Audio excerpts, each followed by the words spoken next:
This is the Chernobyl Nuclear Power Plant in 2022.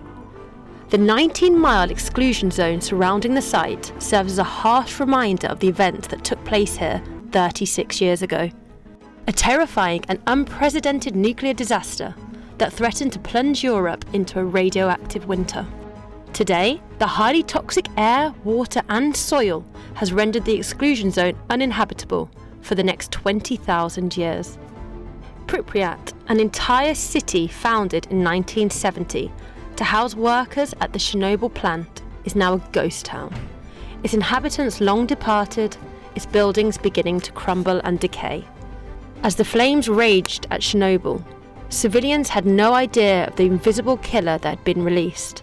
Those living closest to the power plant suffered internal radiation doses that were up to 37,000 times the dose of a chest X-ray. The explosion that occurred in the early hours of the 26th of April 1986 ironically came during a safety test in Reactor 4. During the shutdown procedure, a deadly combination of mechanical malfunction and human error created a power surge.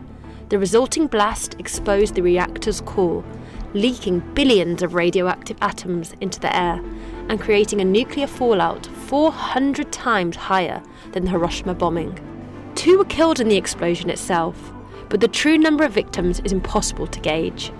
The official Soviet death toll still only lists 28 deaths as a result of acute radioactive poisoning, whereas other estimates have put the number in the tens of thousands. In the days following the explosion, the Soviet Union remained secretive about the scale of the disaster.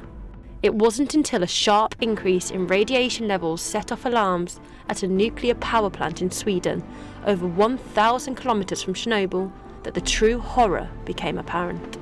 Known as liquidators, a force of 600,000 civilian and military personnel were tasked with clearing the area of radioactive debris.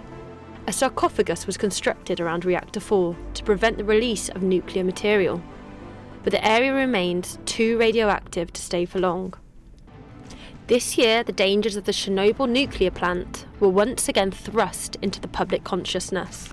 The Russian invasion of Ukraine saw thousands of tanks and troops pass through the exclusion zone, digging their own graves, according to experts, in the highly radioactive soil of the so-called Red Forest. У рудому лісі, де рашисти рили окопи, вони тут жили, вони дихали пилом, вони робили тут їжу, палили вогнища, відповідно горіла трава, і вони також всіми цими продуктами горіння, вони їми дихали. Звичайно, це не то, що не залишиться. Several experts have warned of the potential for dangerous leaks of radiation. The Russian occupation has brought this Ukrainian region back under Moscow's control for the first time since the Soviet Union fell in 1991. Analysts view the disaster as one of the contributing factors behind the collapse of the state, and for Putin, its capture is a symbolic victory. But with its condition once again shrouded behind an iron curtain of secrecy, nations across the world are hoping to avoid a case of history repeated.